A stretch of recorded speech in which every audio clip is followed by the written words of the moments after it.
Alright, game is already. I'm ready. Winter Madness, best of 5, BASILISK Big Brain Bouts. Walter is here. Thank you, matey, for the 42 months. Vamos! There is a prediction that's still running. It will be open for 10 more minutes. That is alright, even if somebody takes the 1-0 lead. I think between these two, we all know that a 1-0 lead is definitely no guaranteed victory. Let's enjoy it. Big Brain Bouts is back. I'm back after probably my second longest hiatus in 14 years of streaming. It's nice. I love you guys. Let's go. Let's get it on. Round 1. Fight! In the bottom right side of Winter Madness, the world champion of 2024, representing Team Liquid, it is Clem. In the top left side, the world champ of 2025, representing BASILISK, it is the Finnish phenom, Serral. These two have been trading series for quite a few years at this point. Most recently, it went in favor of this man. In the Pigsty Festival, he was able to overcome the player that a lot of you guys call his nemesis. I have no strong feeling about the outcome tonight. I just hope it's a good series. I hope you guys love it. I hope the guys have fun. That's to me the most important thing. But I really don't have a strong feeling of I think Clem is going to win or I think Serral is going to win. If Serral didn't get that convincing victory in the Pigsty Festival, I would have probably leaned a tiny bit towards like, it might be Clem. Clem just stylistically does very well against Serral. But it's really hard to predict against this man after what he showed us last month. So your guess is as good as mine. Twitch seems to believe that Serral is going to win. But the prediction is not over yet, so we'll keep a close eye on it. Change the prediction to that, wait. We're gonna have to let this one slide, guys. They will both probably stream sometime in the upcoming month. Like Clem streams a little bit, especially on Monday sometimes when he participates in the weekly cups. You guys can ask him how much he weighs. I'm sure he doesn't mind telling you. And I'm sure that we'll be blessed with a Serral stream as well eventually. Sometime in April, maybe even before April kicks in. Maybe during the 2v2 circuit tomorrow of your thermal. You guys can ask him. It's a good reason to visit the streams of these guys. No, I cannot code bar. Well, technically I can, but I really don't want to. It's not a way that I enjoy watching the game, and it's not a way that the majority of my viewers enjoy watching it. Oh.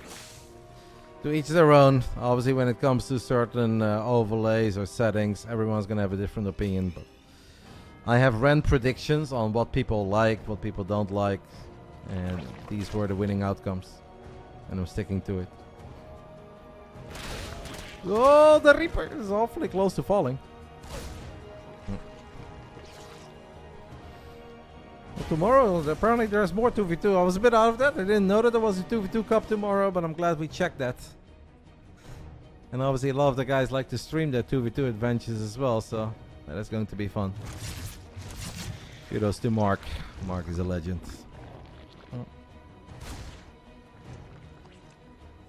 Triple CC opening on the side of Clem, where we've got a couple of Hellions on the way as he's just trying to gather some info with his Reaper. Can we do J Money versus Dave Testa?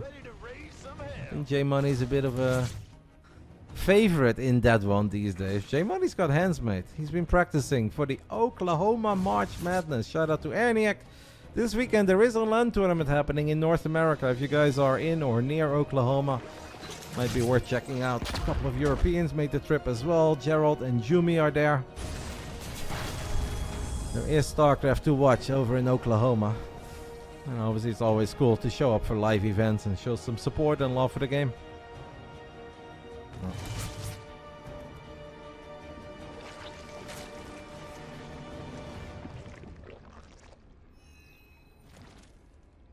Cautious start on both sides so far. Serral hasn't really made any big investments yet. He's just trying to stay bulletproof at home. And Clem also just cherishing the units that he has built. Not making any adventurous dives. Happy with his triple CC setup. Down a couple workers, but it's obviously very standard. Serral sending his first few links to the other side of the map. Clem has not seen that yet, so it could be an awkward moment. If all the Hellions and the Banshees in the top left, Few links running into the natural. This could be painful for Clem to deal with immediately, guys. Clem right now only has 3 Marines at home. This is not the moment that Clem wants to see a bunch of Zerglings show up in his natural. It is picture perfect unit movement on the side of Serral. It's a great moment for these links to show up. Clem is going to bring all the Hellions back, but it's going to take a little while before they're here. I mean, first blood most certainly going in favor of Serral. This is good damage, guys. Against the Terran in this phase of the game with only a couple of links. It's a sweet run by. It's a very, very sweet run by on the side of Yona. He's going to be happy with that. Important, of course, to make sure that Clem doesn't deal too much damage in return. Because now we do lack a couple of the links that we made. But he's got to be happy.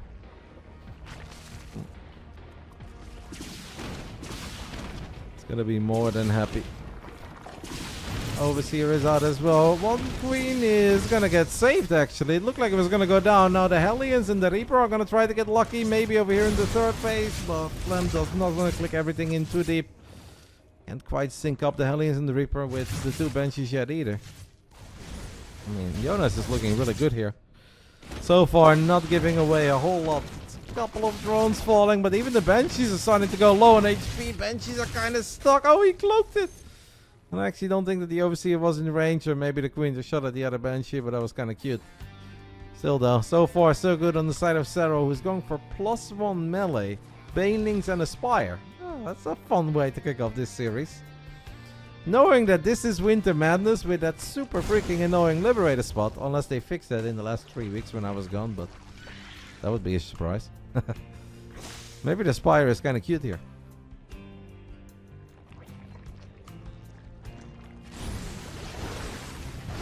81 drones already for Yona. That's a serious number.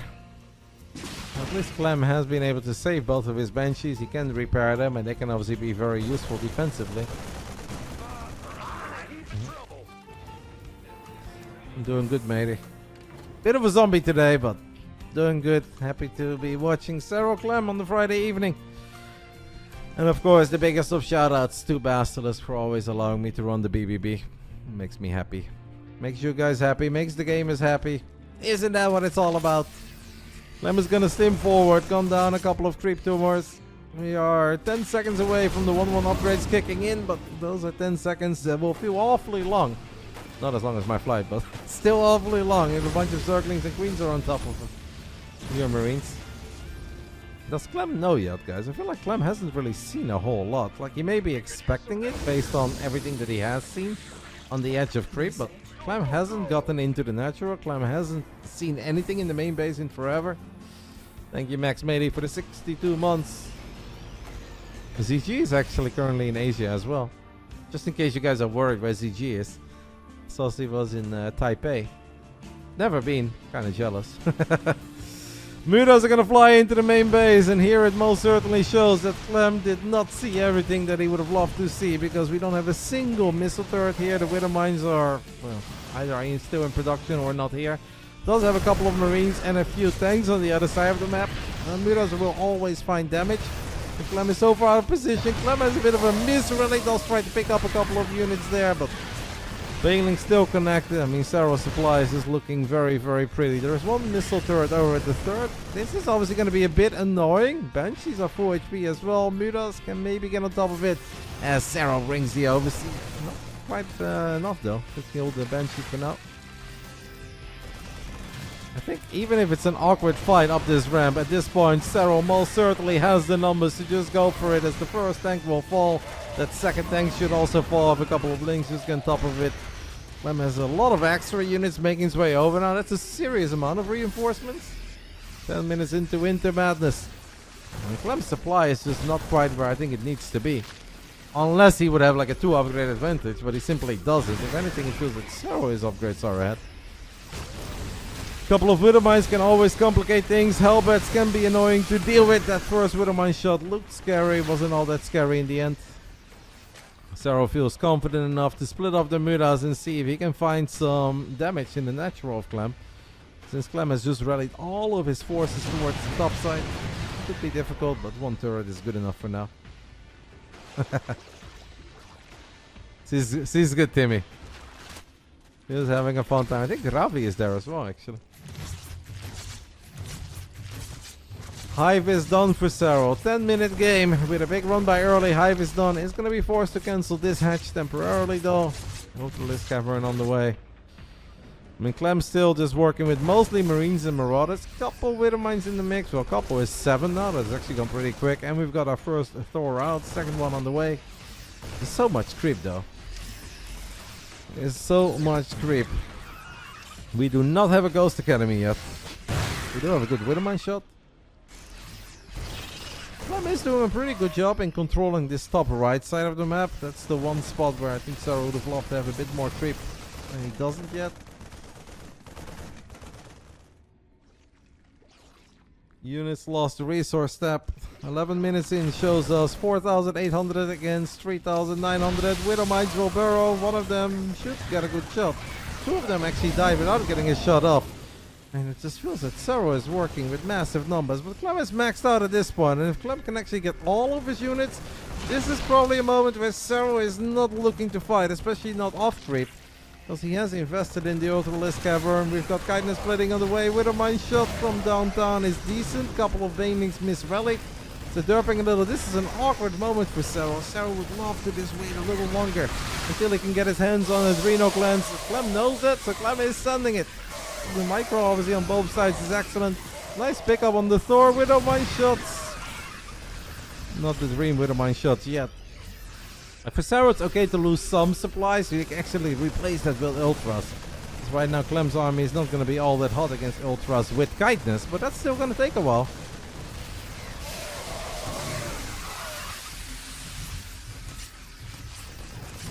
Clem is 3-3 is definitely trailing. I mean, throughout the game, Clem has never really been ahead in upgrades, but now it's seriously lacking. Nice pickup once more on the Thors. There are so many HeroMarines. Serral has to be a little bit cautious that he doesn't go too deep. There's a couple of burrowed banelings in the mix. Seems like Clem did not step on them yet. Serral is circling. He's going to try to get a cancel on the command center and will just straight up kill it. It's not even a cancel, that's a kill. And the most important thing obviously for Serral is that he pushed Clem properly back. He can burrow a few more banelings if he wants to. And then he can replace a couple of those early game units, or even a few of those mutas. Do we still have them? We got 5 of them left. Doesn't really want to lose all of them. It's kind of nice to have a couple mutas in the mix. Make it difficult for these medevacs to escape. And we've got Ultras now. Dealing with Ultras when you don't have Liberators or you don't have Ghosts is so freaking difficult.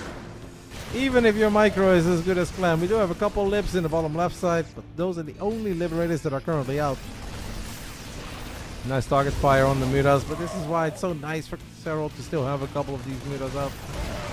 Near the planetary, I think Serral needs to be a tiny bit cautious. I don't think he's got enough to kill the PF here. Am I crazy? If we repair it, I feel like he shouldn't have enough. There was a big fight happening on the left side as well. The planetary does live. That could be a big moment eventually, as the Thors are still doing their thing here. Liberator is making sure there is some justice for the Terran. And Clem saves the PF, but obviously at what cost, as he's continuing to lose SCVs on the right side in the center of the map. Burrow circling is going to be annoying. I mean, Serral knows that this base is very, very attackable at this point. A lot easier to get on top of that PF now than it was before. As Clem tried to make some HeroMarine drops happen. Liberator sieging up on top of the base. The game is host without game art. I can imagine that being the thing. We have Indy in the mix. It should always be game art. Serral still maxed out. We got a bunch of Corruptors in the mix now as well. And the Corruptors are actually just so lovely to get on top of these medevacs, which makes it so much more difficult for a Terran to pick up a couple of units and get out of there. Yes, we have a PF, but we really don't have a lot of units to fall back to. The Liberator count is not there. Even if a couple of Liberators do siege up, we've got Corruptors in the mix. It just feels that game 1 is all Serral. Look at these trades, guys. Serral only losing 400 resources more, playing Mudaling Bane as an opener in a 15-minute game on Winter Madness. And this is fantastic. Obviously had a good start. The Ling run by was solid. But to only lose 400 resources more against Clem in a game like this on Winter Madness, that is madness. It's impressive by Yona. That is very, very impressive. Game 2 will be played on the Ruby Rock. If I messed up the math, so be it. If it was 600 or 800, whatever. But it was close, okay? The thing is, it was close. That's why I showed it. And I didn't just call it out, so you guys can correct me. 1-0 lead for Serral. The prediction has ended now. Can I take a look at what you guys voted for in the end? I mean, I guess during that game, more votes went on Serral. Let me take a look. Where do I find this? It's been such a long time, guys. I'm what? 57% for Serral, 43% for Clem. 1.3 million points on Yona, 1 million points on Clem. That's a lot of points. For the Friday evening, that is a lot of points. Alright. That's what I thought I saw, Retro. Warriors of the night. But maybe Josh Johnson said I was wrong, and I believe him. Happy Friday with Roti Smile. Normally I double down on what I say, but tonight I don't even trust myself. I'm just happy I'm here. I'm happy I'm still awake. And I'm happy to bring you guys these games. So if somebody said I said something wrong, I believe him immediately. In a heartbeat. Because that's what I thought I saw, but there's a good chance I saw it wrong, mate. Alright, the game is already. I'm ready. I don't know who that was. I couldn't see that, but thank you so much. We got a couple buckies. I heard Warriors of the Night. We'll take it. We will never know. Well, we do know because there are VODs. And of course, if you guys are missing something or you have to go after one game, these games will always be posted over at the BASILISK YouTube channel. If you guys do !YouTube, there is a link. We truly appreciate it if you guys subscribe to the YouTube channel. And that is a place where you can watch all the big brain bouts back, including the one of number 100, where these two played against each other as well. And then there's probably one like a long time ago, number whatever, where they probably also played against each other. I think like number 8 or 9 was Serral Clem. We've done it a couple times. It's just Clem's problem, you know. Clem is too good at the video game. So in the past, when we didn't always have Basilisk players, there's only a few guys that you can really give Clem. And Clem MaxPax is really fun, but they already play against each other so often that it kind of always had to be Clem Serral. We did Clem Reynor. We did Clem Trigger. Clem Serral is just a match that's easy to make. And it's good that they're always in the mood for it as well. Alright guys, round 2. Round 2. Fight! Ruby Rock, bottom right side, representing Team Liquid, down 0-1, the world champ of 2024. It is Clem. And in the top left side, looking at the main base of the Finnish Phenom, of course, representing Basilisk in the BASILISK Big Brain Bouts, it is Yona Serral. Okay, if that comment doesn't work, then exclamation mark Basilisk, that one will work. That one is very outdated. Damn it. Exclamation mark Basilisk will most certainly work, guys. There is a YouTube link in there. And after this game, I'll fix exclamation mark YouTube as well. I'm a fish. I'm new to this. What can I say? I've never streamed before. That's how it feels today.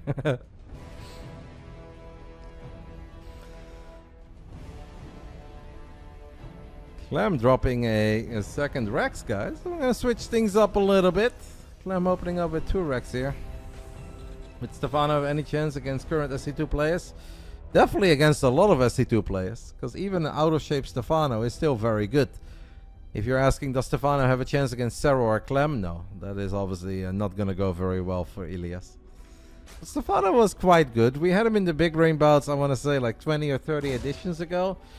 I think he played against Wannabe Beyond back then. If you guys remember him. A Belarusian Terran player who either moved to Dota or Deadlock, one of the two. And Stefano actually beat him, and he plays really well. And after the game, Stefano said, that's a good way for me to retire. I'm very happy with that series. It's like he's still close to 6,000 MMR. Even when Stefano's out of shape, he's still going to be like, you know, maybe like Alex and BabyMarine against Stefano right now. That would be fun. But I would favor Alex and I would favor BabyMarine. Then it also depends how many games Stefano will play, because if he plays like 100 or 200 games, then maybe he can do well, but I still think that would be competitive for a while.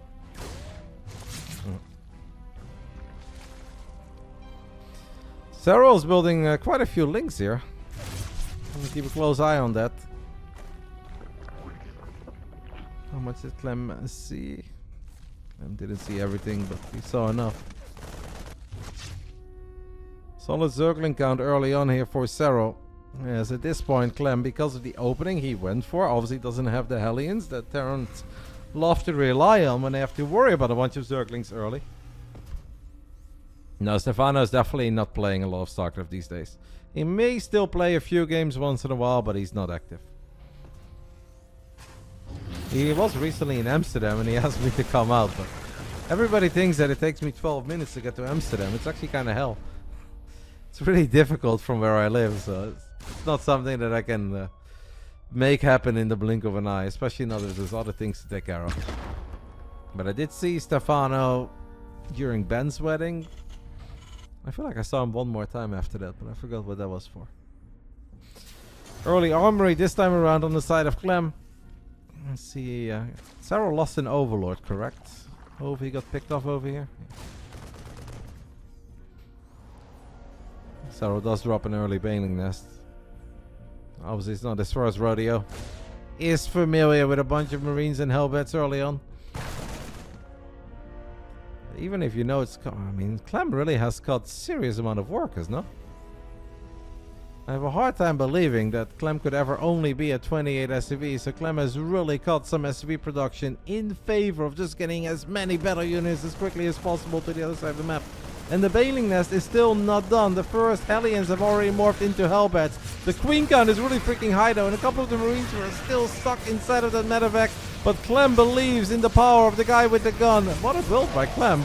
It's like a Volvo truck as he's now starting to gun down queens, and often if one queen falls early, all the queens will fall.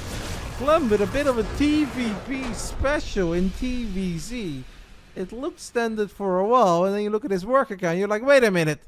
He's got way more units than he's supposed to have. And just like that, we're all tied up. Take a look at the graph. Graph might be interesting here. Like, it was kind of normal for a while, but then you can see it flatline here for a bit, and you can see a much bigger flatline here and here. Clem cutting SCV production on 2 bases to get extra Marines and very early Hellions out. And gets a 5-minute and something win just to tie things up. And tonight is a perfect night, as we've had 3 best of 5s and not a single one has gone 3-0. The way it should be. We're so back in so many ways. Thank you, Our Cow, for the 107 months. The 2 Hellbats, and we have 2 more on the way.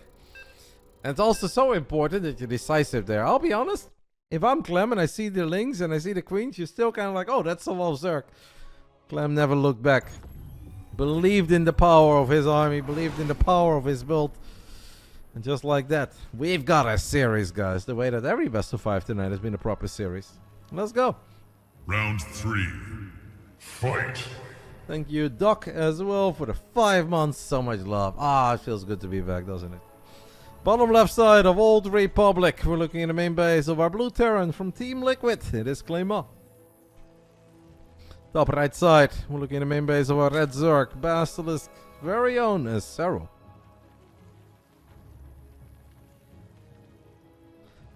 Yeah, I was like, man, that's a lot of queens. And we're on creep. Can we really do this? But I guess Clem also felt that he had no choice either way because he cut SCV production. And he needs to get something done there.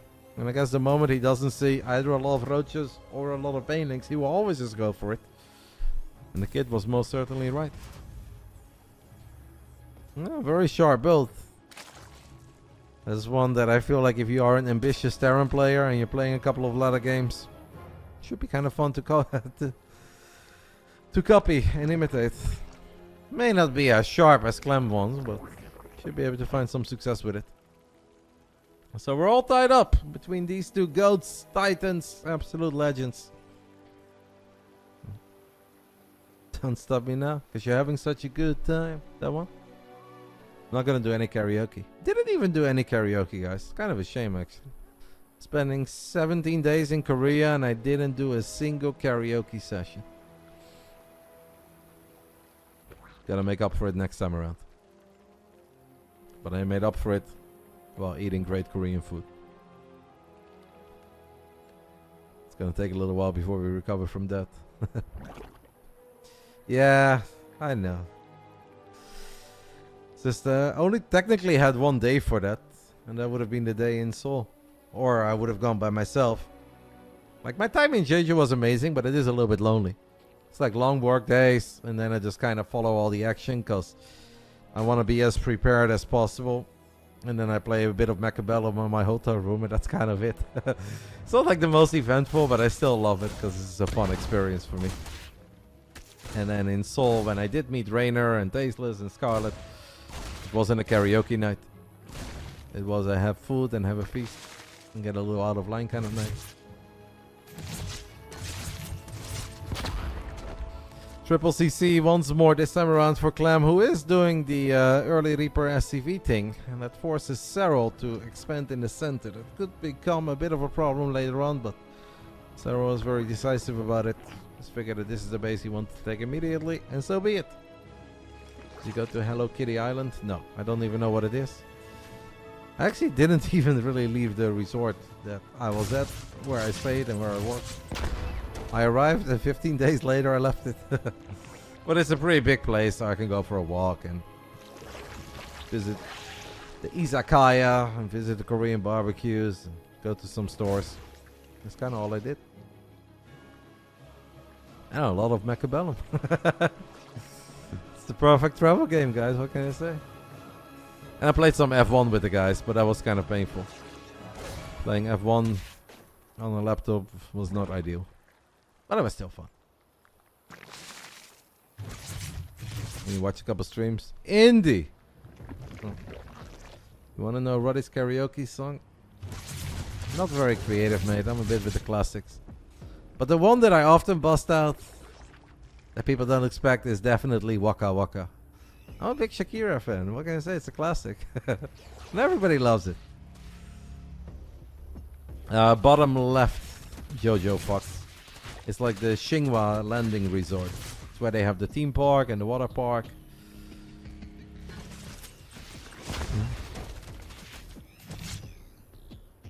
Base. Oh. The Reaper that could have died 3 times does finally die. But Clem does save his Hellions. It is so far all out macro coming out of these two.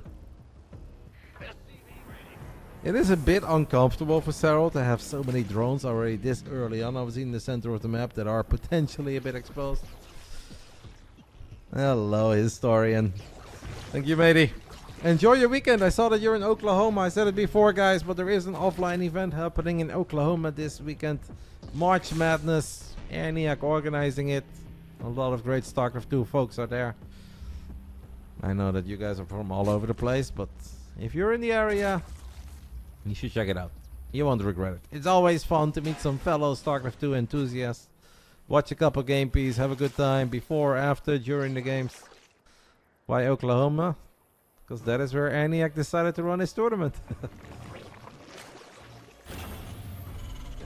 He also is from Oklahoma, so that could have something to do with it. 5.5 minutes in. So far it's been a lot of poking, but not a lot of prodding. The first real commitment is coming. Serral has 9 queens, 22 Zerglings and 9 queens on the side of Yona.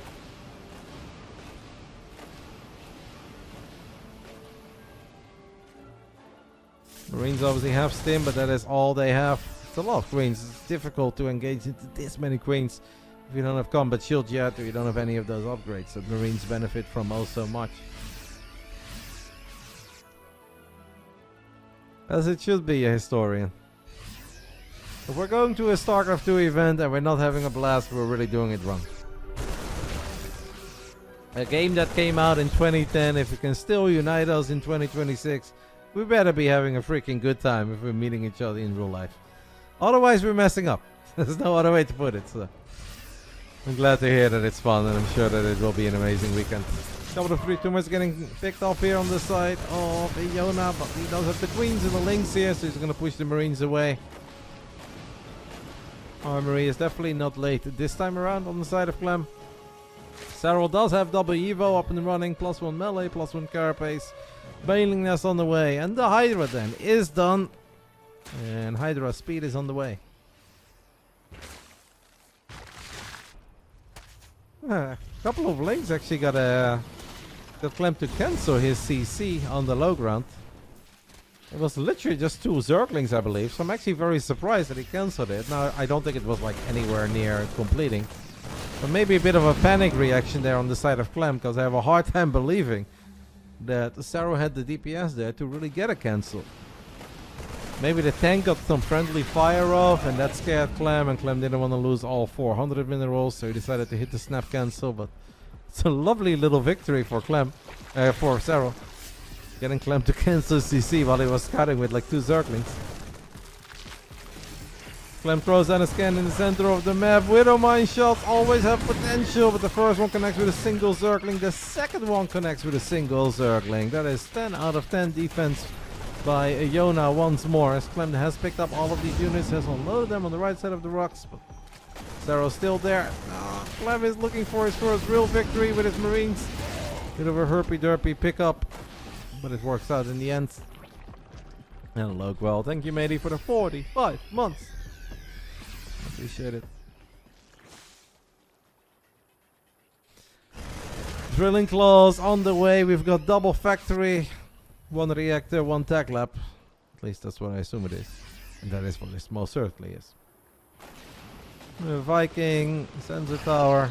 Clem right now splitting up his army. I do think he's got way more firepower on the top side of the map than he has in the bottom. And now it's so important for Serral to properly analyze this, that he doesn't find himself with too many units in the bottom right side, but not enough in the top left. So far, so good, I want to say, for Serral. Even though Clem has picked up a couple of banelings, there's another fight happening. First with a mine shot is okay.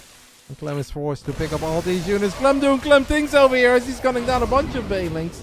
Still has to pick up and get the hell out of there, because the circling count was quite high. But a liquid claw moment.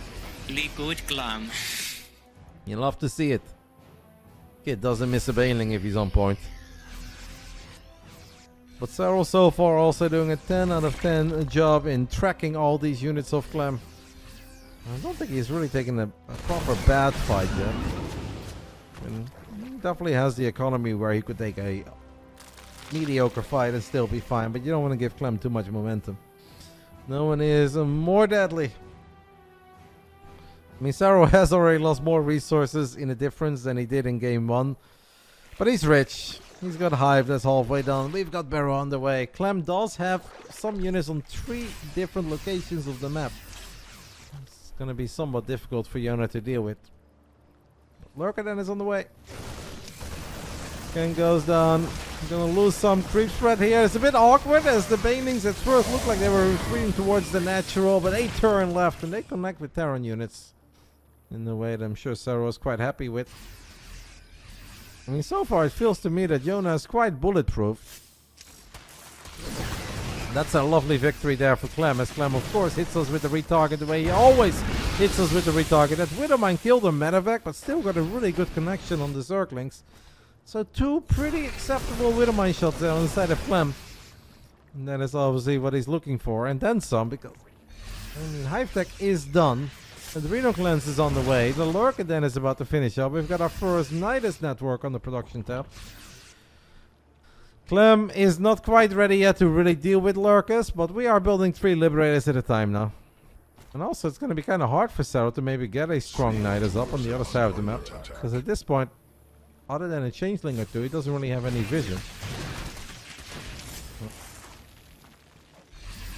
I'm sure that there is one Falling Ninja. As we have a couple of banelings connecting. Widowmines, I mean, both players taking pretty severe losses there, but it's all good. We're rich. We can replenish these units. If you have any questions about the OKC land, I'm sure that the Historian or Aniak in the chat is willing to answer all of them. Because they will know the inside and outside details. 12 minutes into the game, the circles have made it to the other side of the map. Serral is, I want to say, looking a little low on banelings. Couple of banelings connect, but is that enough? Serral may need a little bit more than just a few okay connections. It's definitely the best moment of the game by far for Clem, as Serral still had a lot of battle units trying to defend the center and the top left, but Clem kind of rotated all of his forces towards the bottom. Serral obviously realized that, started moving everything over. Is in a bit of a pickle. Yona is definitely under a lot of pressure, as Clem has taken a fantastic fight or 2, and the numbers show it. 6,000 resources more now going down on the side of Serral. That is a night and day difference than everything that we witnessed on Winter Madness. Lurkers are on the production tab, but they're not out yet, and we so desperately need them to be out. That is a great RotterdaM shot as well. Clem just stands his ground and fight, why not? As he's using the high ground and the Liberator support as a bit of a staging ground. Serral is going to try to get a Nidus up in the main base, and obviously a game is never over if you can get a couple of Lurkers on top of the Terran production. But right now it doesn't seem that Clem is too worried about defending his production. Clem looks at his army, looks at the libs on the other side of the map, and he loves it. First Nidus though did manage to squeeze a couple of Lurkers out. But we got a Liberator that's on top of it, we got another lib. Then Clem is quite okay defensively. So all of our eyes should be on this side of the map. Seismic Spines is done and Adaptive Talents is done. That's lovely for Yona. This is obviously becoming annoying for Clem. It's not problematic yet, but it is annoying. Because not even Clem can obviously always deal with Lurkers perfectly. If he still has a bunch of units on the other side of the map. He knows that 20 Banelings connecting with a Fungal on top of it could be the end of all of his bio units, and then he loses momentum. He could very well lose control of this game, so moves the forces back temporarily. He's definitely not planning on I think forever just sitting down. Deal with the Overseer, deal with the Nidus networks, clean up a couple of those Lurkers, and go again. Serral's army at the moment, 24 Hydras, 22 Banes, 4 Lurkers, 2 Infestors and 2 Vipers. Clem still has a couple of buy units on the right side. There was a Widowmine here, but didn't get the most impressive shot up. That's so many libs, by the way. This is really difficult to deal with. Do we have Hydra Dash? We could have really used Hydra Dash. The Liberators are maybe a little bit too far ahead of the rest of the army. I'd say this is the first real mistake that I've seen Clem make. Clem kind of donates 3 libs, did not expect all of those Hydras so quickly to make their way over to the top left side. As Serral continues to be active with some Lurkers, we've got a proper game on our hands between these two. Where I felt that Serral was quite convincing in game 1, and obviously Clem was one and done in game 2. In a good way. This is turning into quite the slugfest. It's a good scan by Clem, as Clem does get 3 out of the 4 Lurkers rather quickly. Should be able to get the last one as well. Gonna be the end of this hatchery. This time Serral does not cancel it. It's a little bit painful. Clem has an army that is gonna find maybe another hatchery on the top left side. Can he get these units out of here though? He does turn the Liberators around. The Hydras still don't have dash. I know it's silly to bring it up, but actually it would have been very useful a couple of times. And they can kind of outmaneuver the circles. That's a cute little fungo. He got 4 out of 5 lips, but he lost 2 bases. Painful. Clem is not losing any workers. Clem has only lost 2 SCVs throughout this entire game. I mean, kudos to Serral for only losing 5 drones, but Serral is losing bases. That is a big problem. Clem right now working with a bigger bank than Serral is. You don't love to see that if your heart beats for the swarm.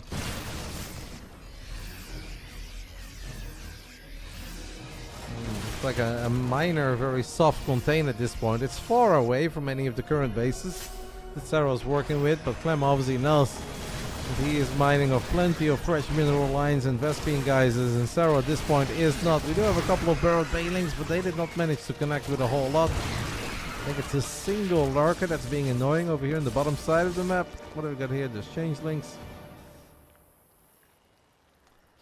It's looking grim for Serral, but it's definitely not over yet. We've got the Sharking Infestors doing their thing and looking for a magical fungal. Should be able to find one. Do we have a missile turret here? We do. That is very sad. Okay, Clem didn't see it. The kid is human. Or at least he wants us to believe that he's human. Oh no, Serral's human as well!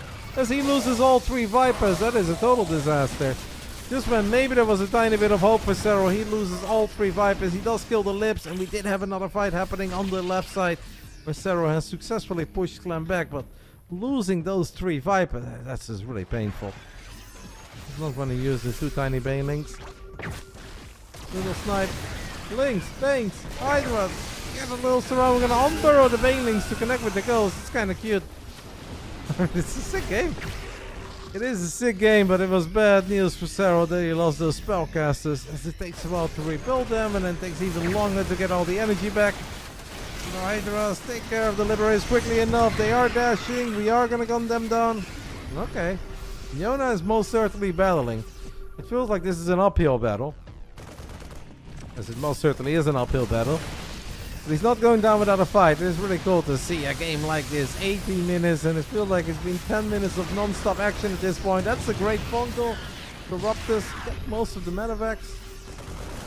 Ghost count is 14. Ay, that's so high. Definitely haven't seen 14 ghosts next to each other yet, but that is so freaking high. Come on, beat him to it. Yes! Toot. That drone most certainly went purple in Sector 1. That was great. Won't be able to hang on to it. This is not very good in the middle sector of the track, but that was a good sprint. I'm a fan.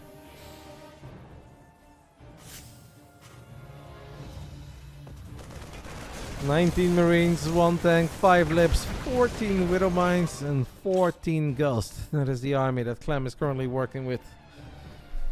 Serral's got a little bit of everything. Has not rebuilt the Vipers that he lost. Might be okay against all these ghosts, but it would have been nice to see them at least kind of do their thing.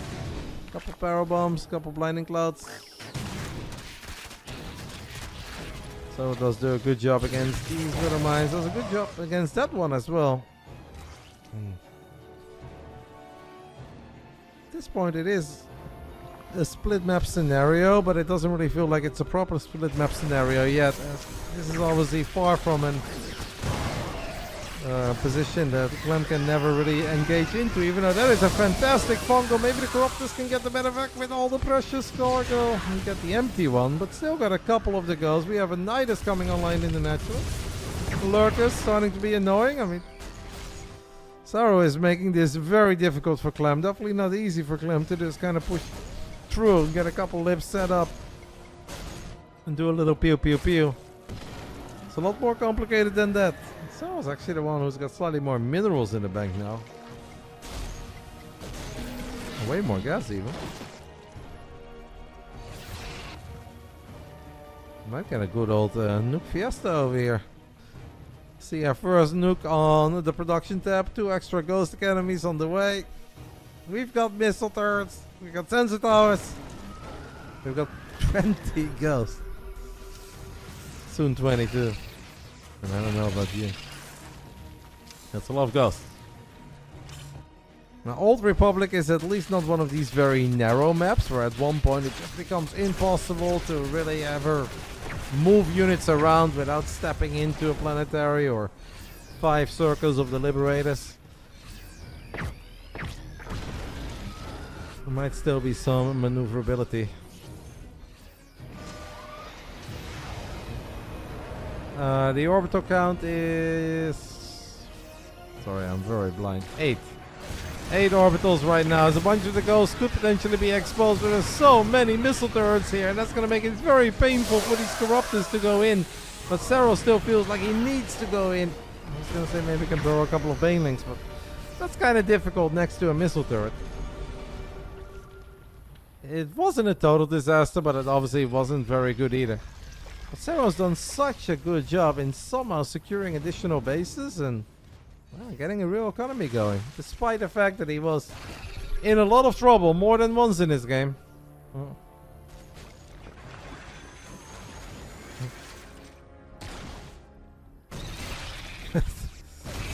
We do have Vipers again. We have no Infestors at the moment. Against all these ghosts, you would love to see a couple of Infestors, no matter how difficult it is to land that fungal. Even if the first 3 don't get it done. If the 4th Infestor get it done. Against 20 ghosts. That's what Zerg dreams are made out of. Yeah. That is the thing as well. At this point, Clem's SCV count is still very high. There is a moment where it doesn't really have to be that high anymore, since he's got 9 orbitals at the moment. Liberator is going to be annoying. The Viking count is quite high. Maybe we can land a fungal on the Viking, so it would be lovely. Here comes the Viper. We do land a parasitic bomb. Clem is very quick in finding it. Lands the one that's affected. I'm gonna drop another one though. This time it is a little bit more difficult to find it, as it's the Liberator who actually did a lot of damage to all those Vikings there. The 22 goes. They're gonna try to make some process. We don't have a fungal, but we do have a lot of links and veins, and maybe Ultras getting a surround on the goals. There's quite a few goals that get surrounded, but there's so many additional goals to fall back to. 14 drones have died. I mean, 24 goals have already fallen. Decent engagement by Serral. Got quite a few of them. Liberator still being annoying. He does need a bit of vision. Scan, perma-scan, perma-scan. This lip could have killed a few more drones at this point. Serral making 7 more overlords. I'm gonna spam some changelings. Try to get a Nidus up behind enemy lines. +3 flyers on the way. We are gonna get a few more infestors. We've got 2 of them out on the map. We're gonna get 2 extra. Keep a close eye on this number. 24 ghosts have gone down at this point. We've got 18 of them on the map. 2 more on the way. I think Serral has done a stunning job in the last 10 minutes. It's incredibly impressive. But there is a moment where Clem indeed is no longer fighting with 74 SUVs, but he's fighting with 30. And that is where it becomes so hard for the Zerg to find good traits. At this point, you're still kind of fighting with similar armies. We do have a couple of Liberators in the mix. The Infestors go straight through the liberation zones of the Libs. And that is pain. Just when we had a couple of Infestors. We should have 2 more somewhere. They're out there somewhere. Serral continues to lose a couple of drones, mostly on the left side of the map. So he is very close to getting a nice surround on all these goals, and the links, and I want to say the Overseers are going to grant detection, but the Overseers were forced to disengage. It would have been maybe worth to keep them on top of that a little while longer, because I think he could have killed all of them. He had the wraparound. And yes, there was a lot of anti-air. That Infestor is living a very dangerous life, and it dies immediately. And it's absolute chaos between these two. Ultras, Lynx, Banelings, and Corruptors making their way down this ramp, but it's so difficult for Corruptors and Overseers to be anywhere near this forest of missile turrets. It's just not really doable. Everything just melts in the sky. Clem has lost a few extra goals. I don't know how much longer Serral can realistically defend this base at 9 o'clock. There is a nuke landing. And I can't imagine that we haven't seen it yet. We are going to move the drones away. 3 more Ultras, 18 more Lings, and 5 more Infestors on the way, and a couple of Queens. Serral does still have minerals, Serral does still have gas, and we are going to absolutely send it one more time. I hope that we can do something about all these misters. I mean, you're just always losing out on detection there, right? Like an Overseer can simply not survive near that forest of missile turrets. I was like, let's get a few more. Let's expand the forest.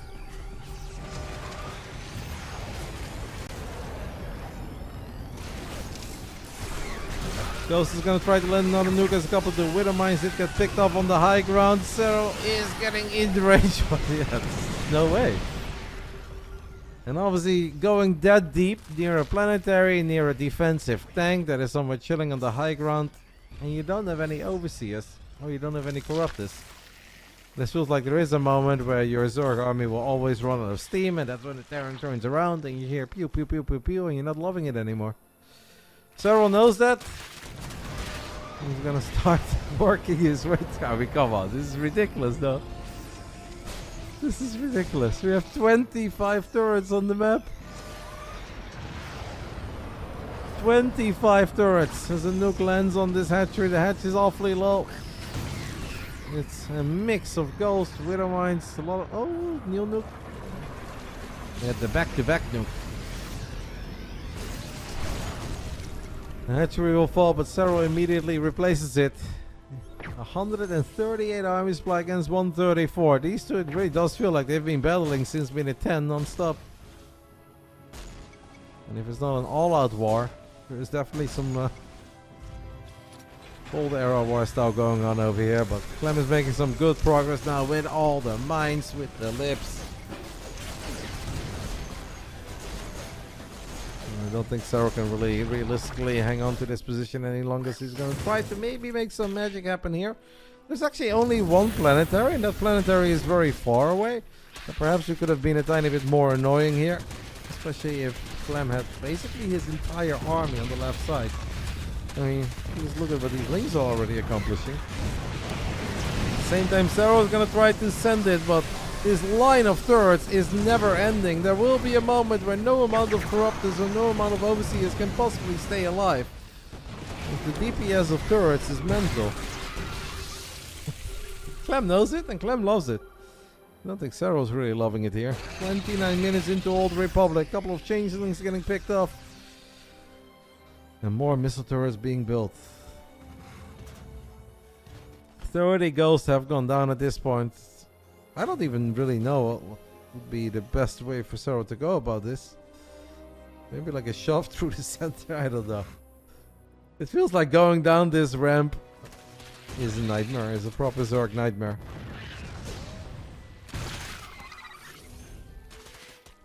I am rotating through the tabs, but you can see the production tab over here.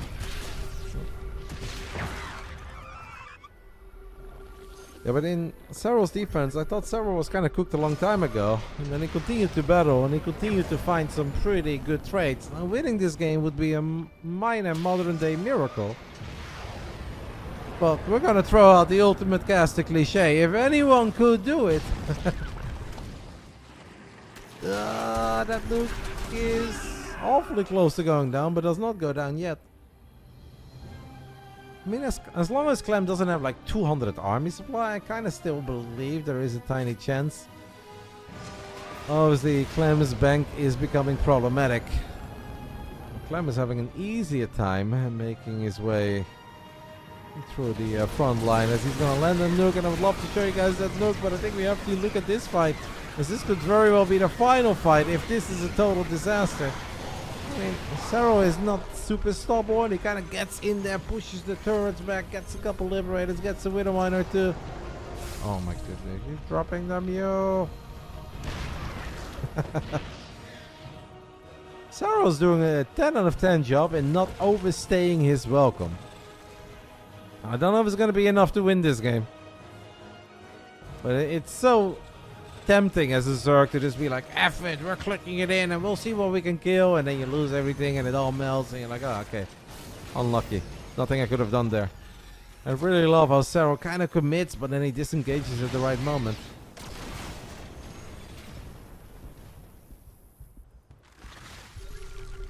Reynor said, if Serral wins, I'm gifting 10 subs. Come on, Yona. Love you, Clem, but come on, Yona. Clem is going to build a few more tanks. That is obviously how Maro found a lot of success in this matchup, by not just relying on the ghosts and on the lips, but having a bunch of tanks that can no longer be abducted.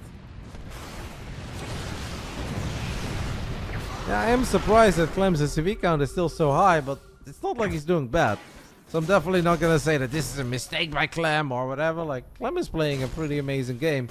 And it does feel like he's been in control for a long time, despite the fact that Serral is really making him work for it. It is unusual to still see 60 SCVs this late into the game. And it may make his life a little bit harder, but as long as he wins, I'm sure he's okay with it. Oh, you would dream of a nice fungal and parabol on top of all these Vikings. Yeah, good luck, have fun trying to accomplish that against 17 ghosts and a bunch of scans. Another nuke is landing on this base on the left side, as we do have a blinding cloud landing on the tank. Lots more tanks in the mix this time around. It's just so chaotic with all the missile turrets in the mix as well. Yona is going in deeper than he has gone for a long time. He is going to get a lot of these missile turrets, but the ghosts are obviously still sitting pretty in the back doing their thing. I mean, that was hectic. These fights are so dramatic because the missile turrets are always so loud. It's like, oh my god! War is here! Clem's army is kind of funny as well. 19 Vikings, 15 ghosts, and 6 widow mines. Yes, of course, Lambo. Clem has... oh my goodness. He's lost 59 liberators. Did we drop a parabomb? We tried to drop a parabomb, but we couldn't, and this is very well going to be the end as Clem, his Viking count is just ridiculously large, and the Corruptors could no longer win it. 59 lips, 17 Vikings, and 53 missile turrets. And he still had 26 remaining. Lost 53, still had 26 at the end. Ay. Thank you, McMurphy, for the prime. Thank you, Bernd Hugo. I missed that one. Quinton, Sud, Gwell, and Lomzak. I appreciate you guys. Clem takes the 2-1 lead. After a forest of missile turrets was impossible to penetrate. This is the... That looked like hell. Is that the hell that the Zergs often talk about? I mean, to be fair, there weren't that many tanks for a very long time.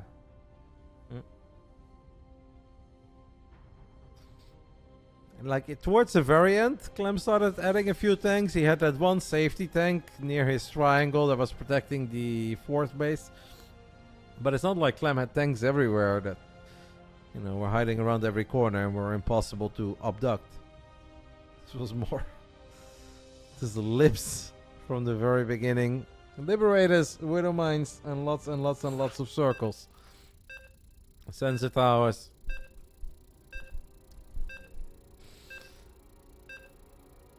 And liberation zones.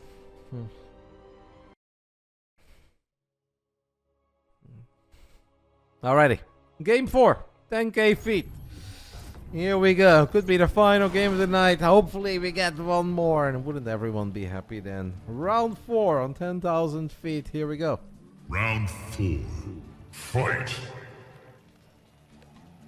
I think you can always do that, Joe Pro. I don't think anybody would ever be pissed over travel advice. I don't think that's a bad thing. I would appreciate it, for instance. And I think that ZG would be the same. Bottom right side, representing Team Liquid. Turning things around, taking the 2-1 lead. It is Clem. On top left side of 10k, we are looking at the main base of the Finnish Phenom, the Great Jonas Atala, representing Basilisk Serral. Thank you, Athena, for the 5 gifted subbies. You guys can theorycraft. I definitely don't have the brain capacity to even think outside of what I'm watching. I'm a sitting zombie. I'm actually asleep right now. You guys don't know this. This is me sleep talking.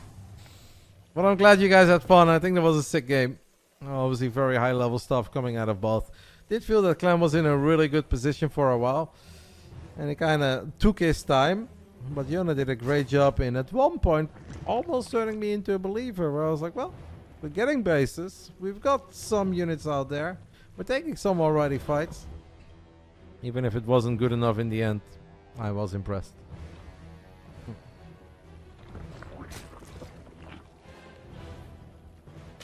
Hey, hi. Is it possible yet? Can we ask Claude Roddy to take over? Any vibe coders out there? Help me out. No, I'm fine. This is getting very warm. I'm really not used to this. As I said, over the winter it was more of a problem like, it's very cold in this room, but I don't mind being that cold in general as long as my hands are not like too cold to even move. When it comes to casting, it's actually very nice to be in a cold room. Well, turns out that the weather can change drastically in the Netherlands in 3 weeks. I should have known that, because I know it can change drastically in 2 minutes. That's what the Netherlands is known for. It's very different to stream from this room now. And on top of that, obviously a bit jet lagged and whatnot. But it's all good. Having fun. And I know you guys are always having fun when these two are going at it. As Clem has a SCV on patrol here, and Serral tried to maybe mine out these mineral patches quickly to take the expand on the left side. That did not work. This is not a lovely start for Yona, guys. As Clem also presses H. That is what you do, guys, when you have the Reaper near the Vespian, guys. You press H. Then the drone cannot morph into an extractor. This is an amazing start for Clem. There are Zergs who at this point would say, let's wrap it up. Because if you have this kind of a start against Clem, it's not going to be fun. Of course, Serral will not do that. These two have been trading series back and forth. It was definitely Clem favored for a little bit, but Serral getting a couple of big wins when it mattered the most. I've been up since 7 a.m. Reynor, and I tried to take a nap, but then I really couldn't. And obviously last night I woke up at like 2 a.m. and 4 a.m. and 6 a.m. and then in the end at like 7:30 I was like, yeah, I'm done with this. I'm just gonna stay up.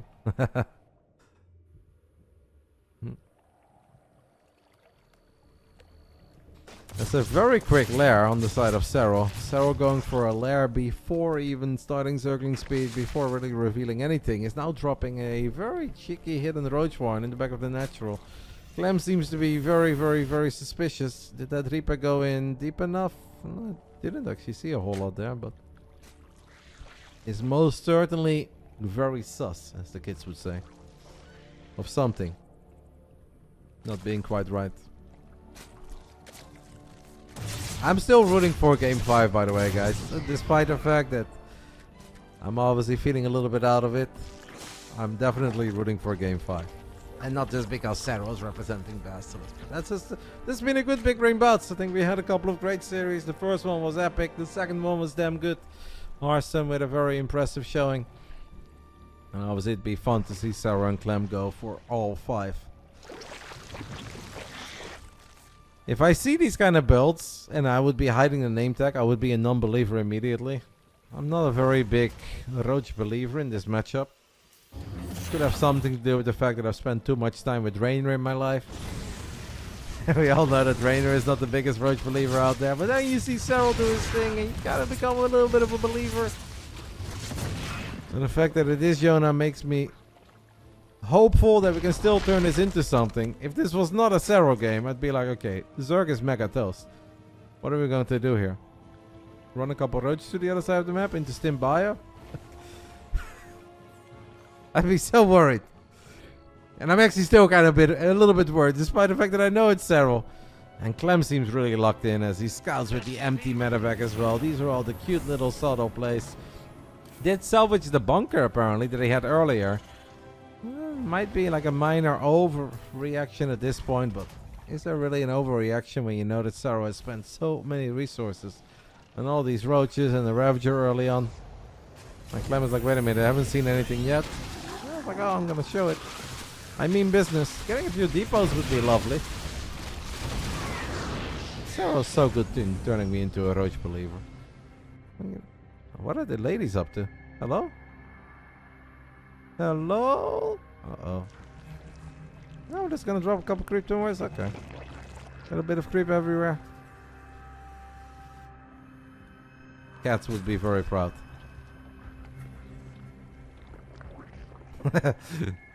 I mean, I bought it. Clem kind of bought it for a little bit.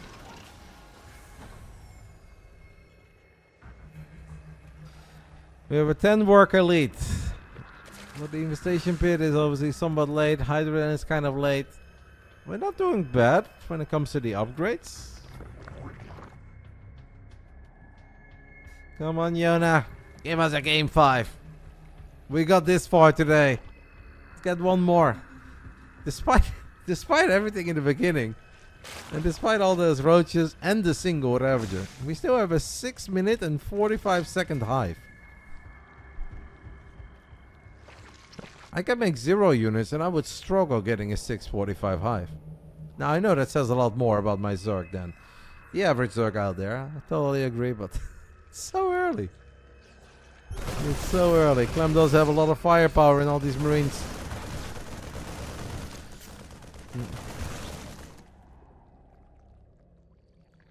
But yeah, the creep is probably a bit intimidating. Like, we obviously know there's no infestor out yet, but if you're Clem, you cannot be 100% certain of that. What if Serral is going all out on like Lair Tech, Roach, Ravager, a couple Hydras, and has infestors, lands a big Fongo, you lose 25 Marines, and suddenly the game becomes really awkward. So it makes sense that Clem is very cautious. Ready for dust off. Clem obviously just wants to see his army supply climb when he's going up against these kinds of unit combinations. Since he now still hasn't seen anything and he has cleaned up quite a bit of creep, I'd be surprised if he doesn't throw down a scan real soon or tries to get a better scout off. He sees a couple of roaches, sees some hydras. Imagine you're Clem and you see all this creep here as well. You're like, oh, come on. Is this where he needs a Raven, guys? Should Clem build a Raven? I know it's not possible. But you would think it comes in handy. Clem should do it. For all the Raven believers out there. This one time right now, lift the starport, build a tech lab, build a Raven, put it back on the reactor. Get fungled, lose the 3 medevacs, have no medevacs for the next 10 minutes. I think you should do it. So we can put it to bed once and for all.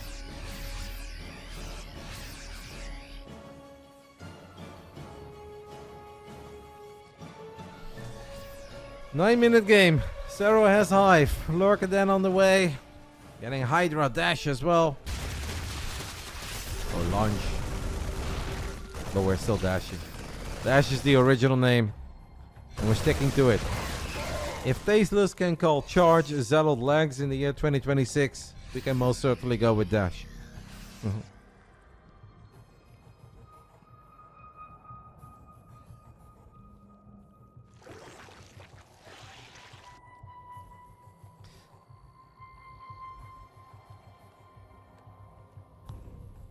Not really.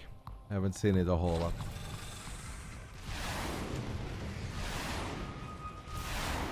Yeah, Tasteless is doing the RSL. RSL is back, started up in April. So Tasteless has done a bit of RSL casting. Get it with Gemini, State, sometimes Sordo, sometimes Sturgeon, as we are dashing. But RSL is going. What are we doing with the Vipers? I'm not quite certain. I felt that Serral wasn't quite certain either. In the end, we just kind of derped the Blinding Cloud here in the center. Where I said last game, Clem didn't build a lot of tanks early. This is obviously quite the opposite. 7 tanks, 8 tanks. And these tanks cannot get abducted. So good luck attacking into this. I wouldn't really know what to do. Maybe we can morph like 20 Drop Lords on the right side. Or we can go Twitch Chat's route and get 10 Nidus networks up. Because it feels like attacking on this ramp is impossible. And over here is pretty much impossible as well. With a planetary, a bunch of tanks, a sensor tower, and a missile turret. Yeah, I don't know how we're going to break this.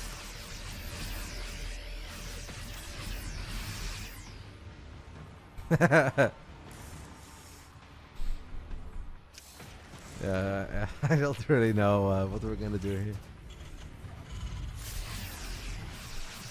See if Yona can find a way to somehow break a turtling Clem.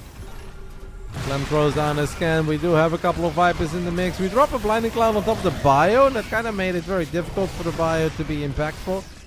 But I guess the bio doesn't really need to be impactful as long as we have tanks sitting pretty in the back line. A couple of goals making progress on the right side. They're landing snipes. And I can't imagine that Serral is feeling good about this one. I feel like it's so much more difficult even to deal with a turtling Terran on 10,000 feet than it is on Old Republic.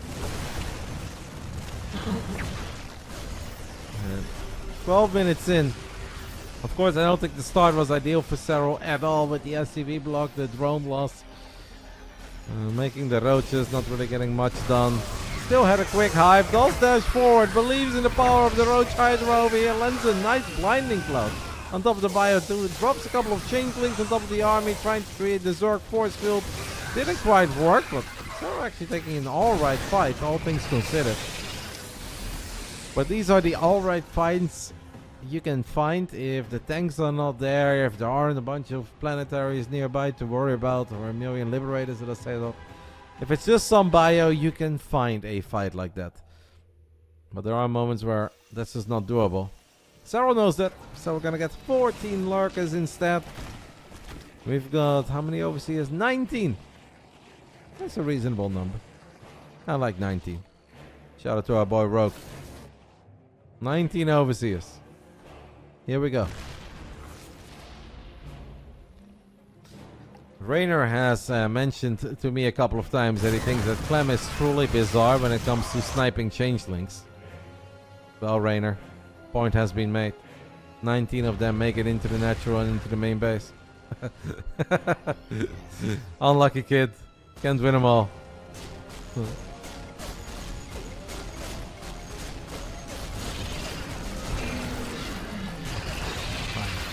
Clem is now going to get on top of them. Serral's gonna free up a little bit of supply with a little roach run by, as we do have lurkers finding some success through the center. Got a double spire transition on the way as well. So far, Serral has not traded that bad, to be fair. Like, on Old Republic we were down 2k sooner than this, I feel like. But how do we find better trades in the near future?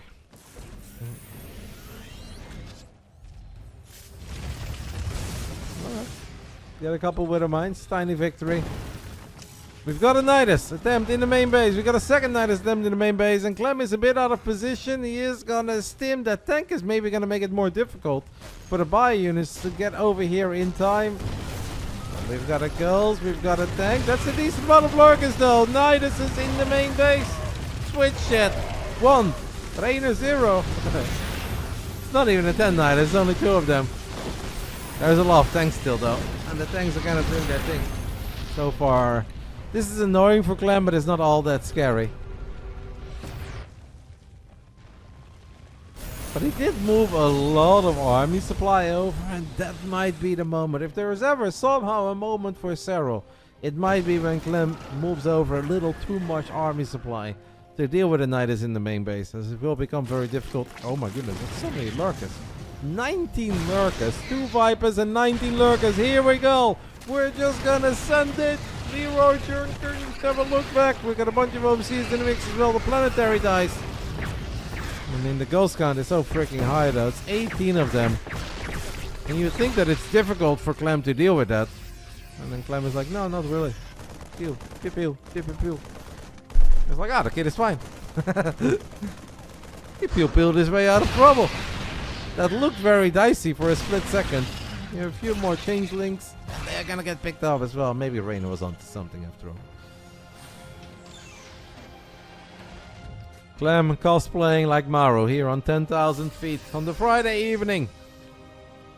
After I was gone for 3 weeks, we are back. Of course, next Friday we'll have a new Big Brain Bouts as well. If you guys missed any of the action, make sure to go ahead and subscribe to the YouTube channel. !BASILISK. If you guys missed game 1 or 2 or 3, and you want to take another look at these games, of course the VOD will be posted over at the Basilisk YouTube channel. Next Friday we'll have 3 Neo series. Every Friday we try to give out $500 to the gamers. Sometimes we have a bit of community Starcraft to kick off the Friday night. This time we went for 3 high-level series. Because I haven't watched Starcraft, I haven't cast Starcraft a lot since I was on the road. I thought, let's get a proper Big Brain Bouts going today. It was most certainly good. I'm a bit of a zombie. I am most certainly struggling keeping up with these guys, but it's great to see them do their thing. Lynx, the lurkers, and Hydras trying to get on top of the ghost and the tanks on the left side. Serral's got a lot of money. We do have the 2 spires. We don't have a greater spire. Can I get 10 corruptors? I hope that we know. Do we have a greater spire? No, right? I'm so paranoid that I'm missing very obvious things, but yeah, I'm gonna have to play in some community tournaments, Holy Squid. I already invited you once, mate. I need to see you sign up for some Wardy Cups or Stegosaurus, Picosaurus Cup in the Monday Night Weekly. Can't just be memeing in the Twitch chat and expecting an invite to the BBB. Louvre! Oh my goodness. Great to see you, Louvre. I miss you. I haven't seen you in forever. We need to change these. The friendship, it's watering down, Louvre. We can't be having this. Hey, is this a moment? Is this a moment for Yona? As Clem does something that is incredibly uncharacteristic and that has exposed the ghost. I want to say with no easy way out, but unfortunately for Serral, he kind of lacked the Zergling numbers there to truly jump on all of them. If there was ever a moment, it kind of felt that that was the moment to reset the ghost count from, what was it? I mean, over 20 to probably still 15. I don't know. I don't know. Played in a few holy hit tourneys. Okay, we're getting there. We'll see, mate. I'll keep a close eye on everyone who signs up for the Wardy Cup this Monday, and the Monday Night Weekly, and then the Tuesday Cup. And then we'll figure out what we do next Friday.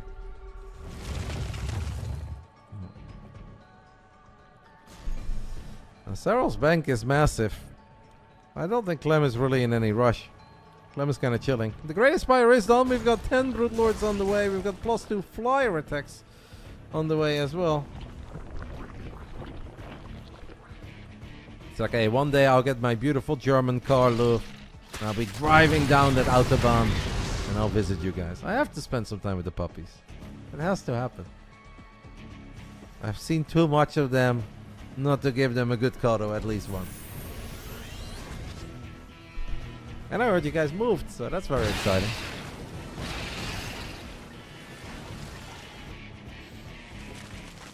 Hey, yeah, somebody was asking about a shroud earlier. Here it is.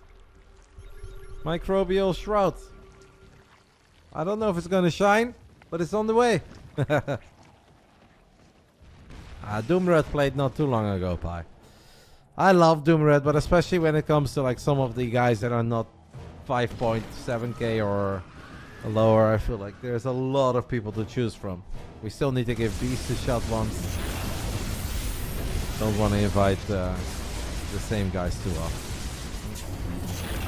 Thank you, Meliski, for gifting one to Lambo.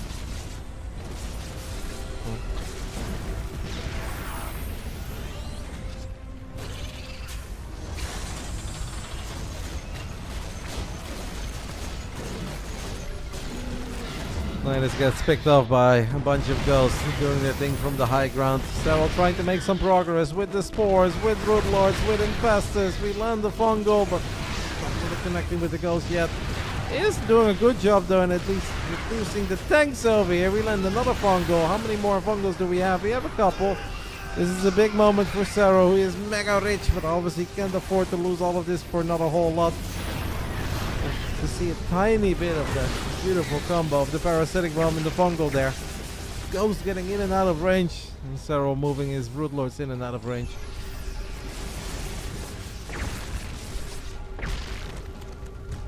Units lost resource tab shows us a 7,000 difference at this point, but I don't think this game is necessarily close to ending yet.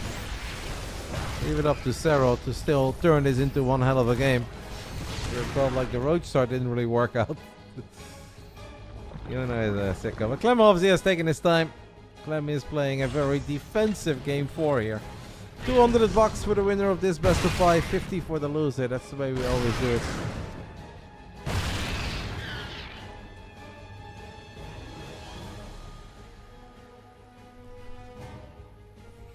Late game blue flame on the way for Clem.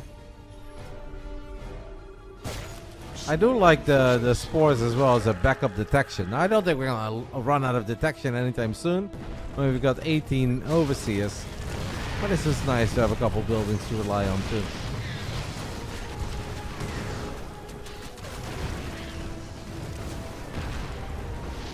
Oh. Ooh. Look at that spore coming in clutch. Look at Serral trying to take the base above Clem's main. It's an ambitious one, guys. It feels out of all the bases, this is a difficult one to mine from. We can get a tanky, you can get a ghost here. I don't know how that's going to go down, but we'll keep a close eye on it. The ambition is sky high. And that is what matters. Serral's going to try to make some progress with the spores, with the brutes. Always feels so painful. So when we get a little bit closer to this Terran army, especially when the Terran army is being controlled by Clem. Is there a pretty way to go about this? Probably not. Serral does have a monstrous bank. Would love to see him maybe get a little reckless somewhere, but where? Where is that somewhere? What is the... Oh. And 2 tanks here on the left side is hard. Maybe a Viper can come in from the top left. It's ambitious, but gotta dream big here, guys.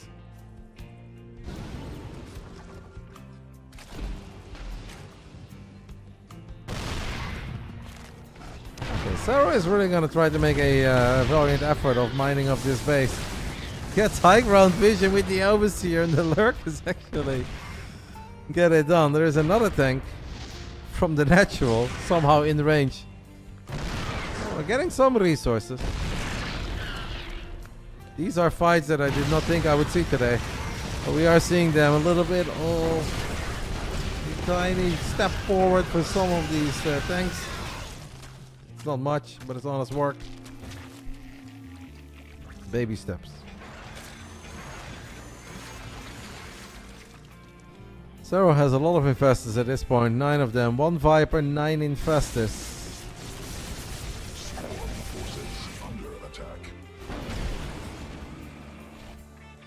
Clem had enough of Serral having the audacity to take that base. So he's gonna send over the cavalry. 2 medevacs full of ghosts. And that's probably gonna be the end of this base for a little while.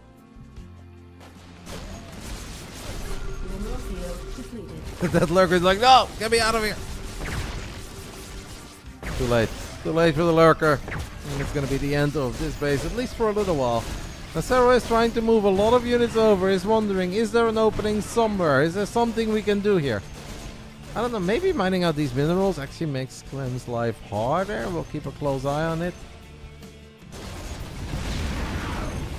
No way to jump on top of these medevacs.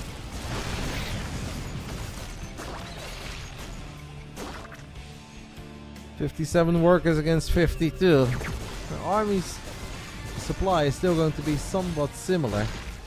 Definitely, Allison. Always yes. During main event of Big Brain Bouts, always yes. Use all the snoozes. You can always take a tiny break if Serral does find a way to win this game. And he's got the bank for it. Lands a fungal. We dash forward. Another fungal. Can we get 8 goals? We can most certainly get 8 goals. Yes, use all the snoozes. Maximum snooze. No Twitch ads. Maximum snooze. Thank you, RotterdaM, for the 39 months. I appreciate it. Instant caster curse? Not really.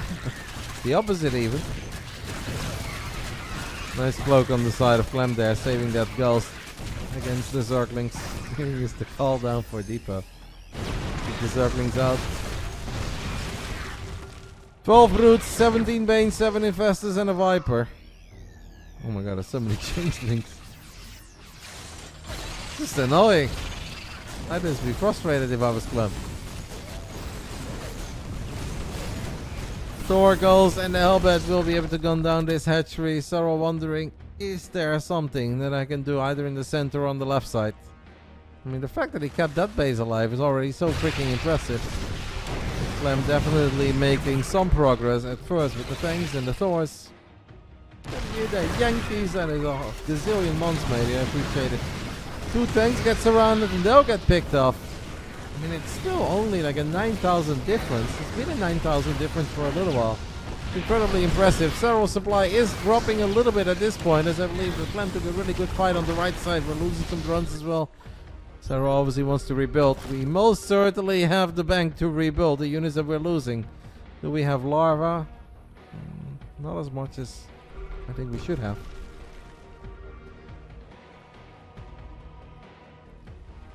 Gonna build some extra overlords that can morph into overseers. Ghosts are going very ambitious. The fungal whiffs, but here come the lings, here come the banelings. I don't see any medevacs nearby. Could be a lovely little pickup for Serral. As maybe Clem got a tiny bit too greedy. And Serral's now wondering, how deep can I go? Well, we'll get a tank.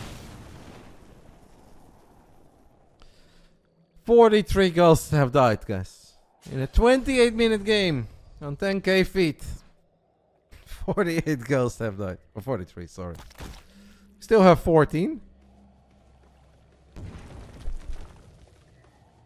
And you never want to get too carried away with, like, is he doing it? You're starting to believe that we can still get a game 5 here. Why not? The trades have been good enough. We are fighting over bases that matter. We are getting some goals. The spell casting has been excellent by Serral per usual. Obviously, perhaps the most difficult part is still to come. But so far, so good. Those ghosts are going far forward, but Fungal feels so slow. I feel like that's only when you really watch Clem play, but it just felt like that Fungal was almost in slow motion. 13 infestors have died up to this point.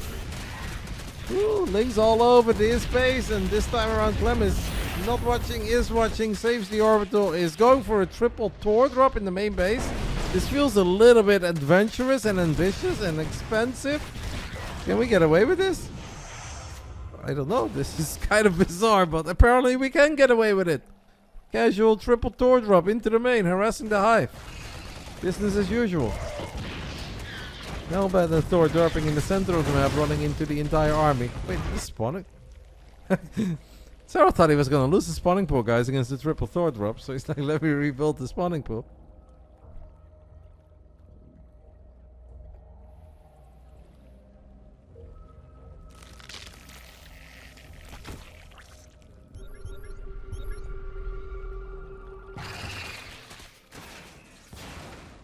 $17 brutes. You guys must have seen the short that we posted on the BASILISK YouTube channel a while ago. Serral said the most underrated unit in the game right now is the Brute Lord. The man is still a believer. And he's definitely practicing what he's preaching. Which doesn't go for everyone. But if he says it, he believes it. And look at him now.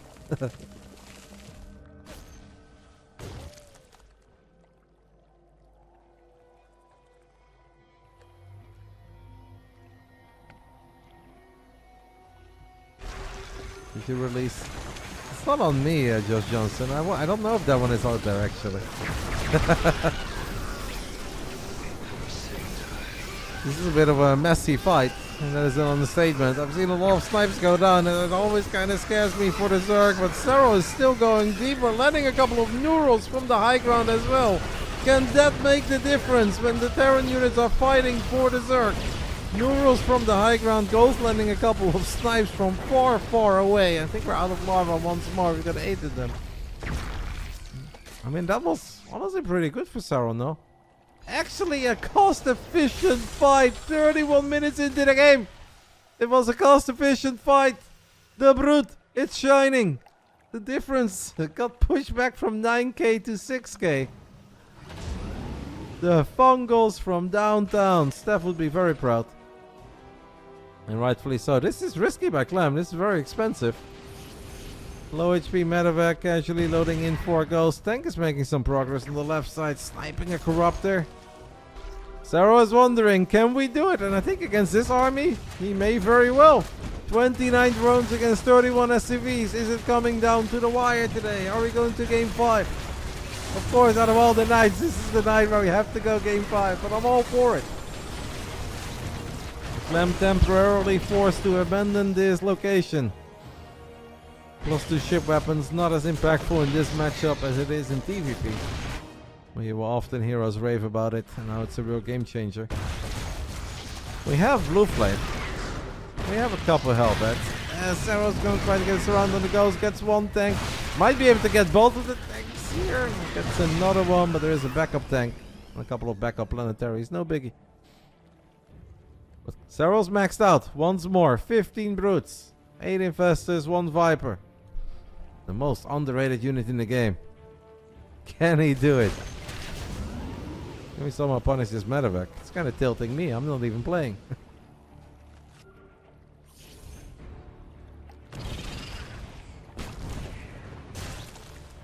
The 7,000 units lost resource difference. I was just shocked to see after that fight the numbers actually getting closer.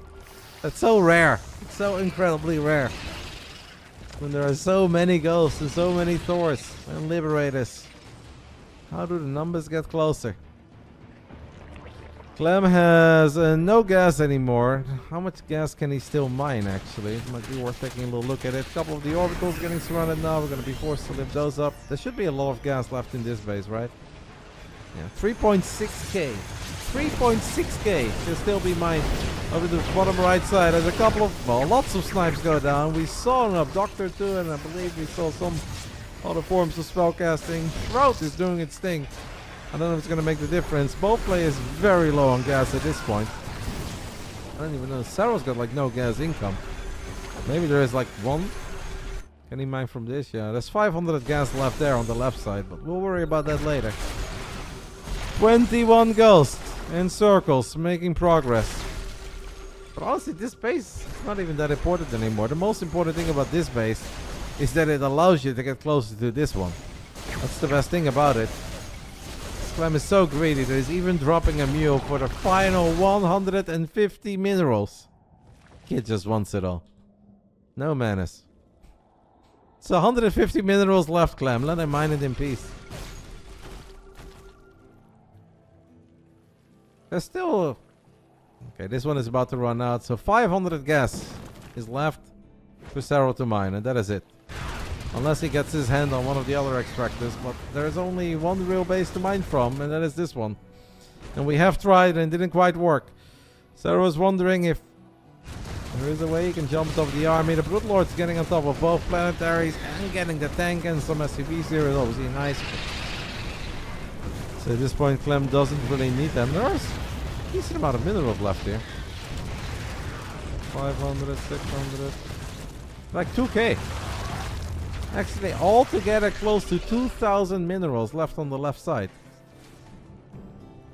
Now my gas is the more important resource at this point, but still something that Serral can maybe do something with. Ghost are exposed. Can we surround them? Gets a couple. There is a Widowmine in the mix here. And the Widowmine is going to scare the Zerg army away for now. Casual 35-minute game on 10k. After a 31-minute game earlier. The Terran machine is making some progress. 20 ghosts, 21 hellbats now, by the way, guys. Early we had 2 or 3 hellbats. We now have 21 hellbats with blue flame. That's difficult to engage. It is very, very, very difficult to engage.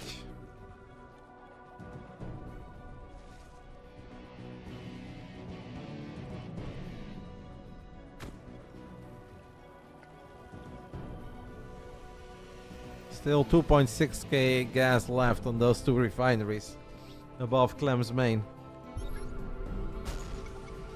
The final bits of gas on 10,000 feet. What a Friday night, guys. We were gone for 3 weeks. I landed less than 24 hours ago. But what a Friday night this is. I feel like I'm so back in the Starcraft and Twitch streets immediately. As an EMP lens, but the Fungo is also connected on a bunch of the ghosts. And yes, there is still some gas to be mined, but not enough to easily replace a bunch of ghosts. 17 ghosts remaining though.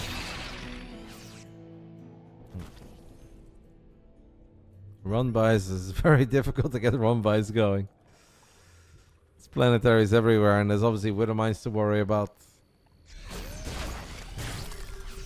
And there is 20 plus blue flame hellbats to worry about. They tend to do alright against Zerglings. I'm actually very worried for the next fight. Serral's gonna start the fight with 88 Zerglings. I feel like they're gonna do close to nothing.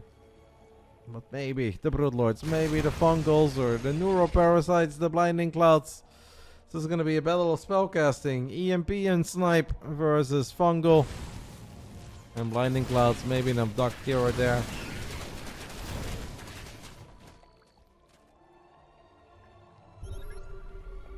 "38 minutes.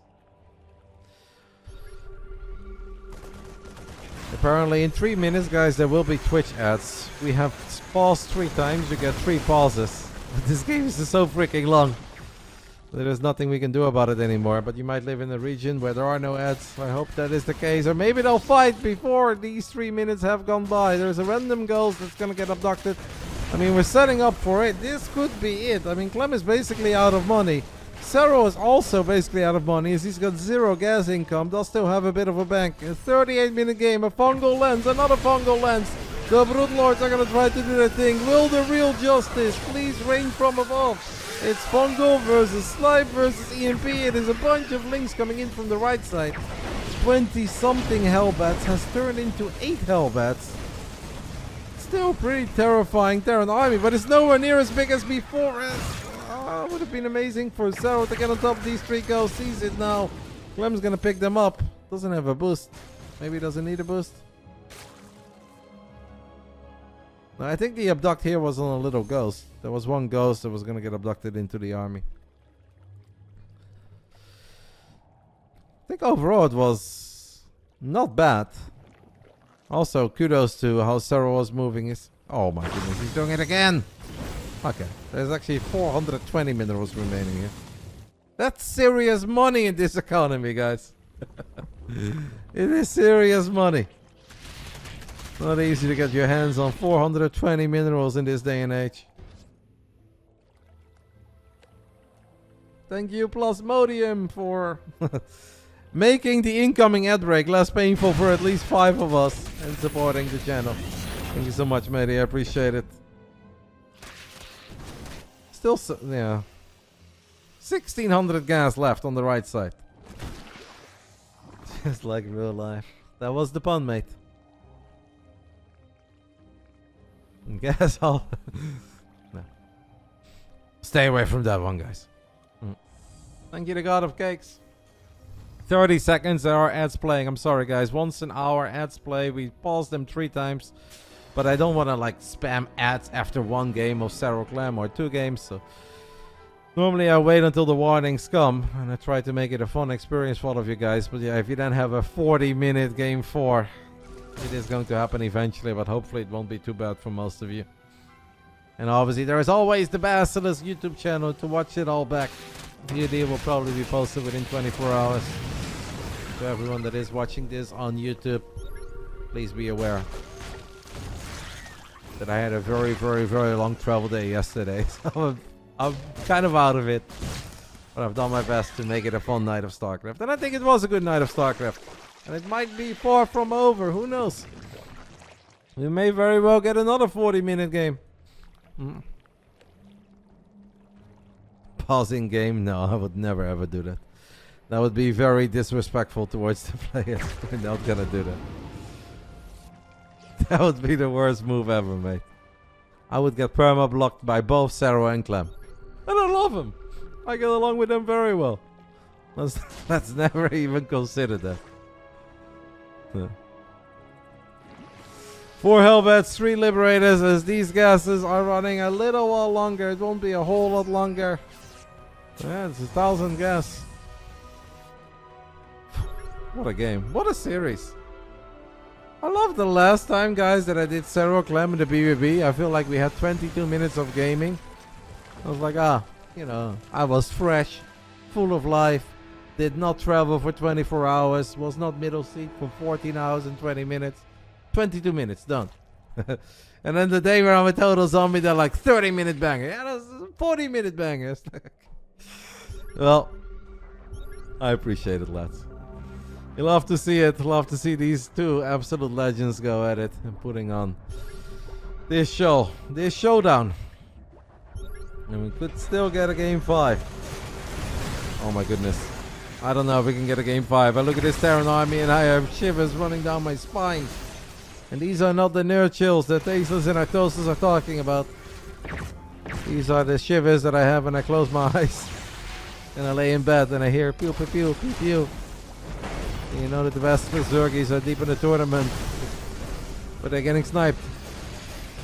We've got 15 brutes, 8 infestors, 1 vibe. We've got 13 queens. That is how Serral has decided to spend some of his mineral bank in the ultra late game. And I don't really hate it. Because at least like we can transfuse maybe some brute lords. We can keep them alive after they get sniped. It just feels that this Terran army in general is better than the Zerg army. And this is why we were talking about the work accounts quite a few times during this series. Being competitive with Clem when he's maxed out is always impressive. But if Clem's SCV count goes down, the army just becomes so freaking terrifying. And I don't know how you beat it. You can beat 120 Terran army supply. You can beat 140. Maybe 160 if you're an absolute goat. But how do you beat 186? Or 200? A long time ago during BlizzCon we spoke about the Fist of Neep. Well, that was light work compared to the Fist of Clem in this matchup. As we now got the 0 in front of the game time. This is where you guys need Zombie Grub in the chat. He will tell you all about the fun fact. How Starcraft once upon a time ran on fastest. And that was actually faster than the game clock. So in the old days, in the first 4 or 5 years, this would have been 1 hour in game. But after StarCraft 2 was out for 5+ years, Blizzard was like, you know what? You know what would make sense? If 1 second in game was actually 1 second in real life. So they changed the clock. It took us years to get there. But this would have once upon a time been a 1 hour game. A little history lesson with Zombie Glove. Took a bunch of CEOs. They all got together in the same room. It's like, guys, what if 1 second in game is a second in real life? And I was like, wow, that's deep. Can we put that behind a paywall? No? Alright. It's available to everyone. Still a 9,000 units lost resource difference between these two. Serral is making it a bit annoying and complicated for Clem to get his hands on these final resources in the bottom right side. The circles and the ghosts have made progress. The 184 supply has turned into 195 army supply. 27 Hellbats, 8 Liberators, 18 Ghosts. And a casual 10 Thors, but who's keeping track? I don't know. How do you fight it? I wish I could come up with a brilliant solution on how to fight this. We're gonna need the finest spellcasting that the Zerg swarm has ever seen. Okay, we're getting some abducts. We are reaching the point where every single unit that does get abducted will never be rebuilt. Because even Clem is mega broke at this point. Obviously the same goes for the infested that gets sniped there. 2 more ghosts go forward. Ew. Thank you, Queen. Serral continues to do his thing with a couple of links on the bottom right side, but the gases have been mined out and it's not really about those final few mineral patches. Even though we could crank out a few more marines, a few hellbats. Broodlords get in range, a little fungal lands. Fungal is making it difficult for the Terran army to make some progress. Look at these hellbats just marching forward with no fear for death whatsoever. Lings and Banes coming in from the bottom right side. The Thors are gonna get surrounded. Is there a way that the Zerg army with all the Queen transfused for days on the left side? It is awfully close. Still a couple of ghosts in the mix. There are still some infestors in the top left side, but they did not feel like they could get in range. And just like that, after 46 minutes, it is Clem who does get the W on the Friday evening after a marathon of a best of 5 between these two legends, the two most recent world champions. GG. Congrats to Clem for the $200 on the, and congrats to Clem for getting a W. Wow. What a best of 5 and what a night of video games. Holy smokes. That actually is the final fight at one point with all the screens in the back line with the transfuse, and there was still some energy on the infestors. You almost started believing with all the Lings and Banes coming from the right side. Maxed out Clem, 198 army supply or whatever the hell it was. It's difficult. Pretty epic little graphs, by the way. I always love looking at these graphs. Serral actually has a slightly higher army value even towards the end there. Zoom. That was beautiful. What a series. That was one of the longer best of 5s that I've seen between these two. Holy smokes. Let me go ahead and settle that channel point prediction. And then I'll take a 2-minute break. I need to recollect my thoughts quickly. I have not moved, no. I did move to a different room in my house. And it's been a little while. I'm going to settle this prediction. But I did not move. Just moved the desk. I still live in Zuidland. Tiny, beautiful little village. Claymore gets one back. These two friendly rivals of one another. Fun little showdown. Already gets me excited for the next one. I feel like today was good, long, epic. And that definitely gets me excited for the next time that these two will square off. That was good. Give me 1 sec, guys, very quickly. And then I'll be back. And if you guys have any final questions, feel free to send them my way. If you guys have good suggestions for the next Big Brain Bouts, feel free to send them my way. We'll see you soon. Give me 1 sec. I need some water. Oh, it was one hell of a game.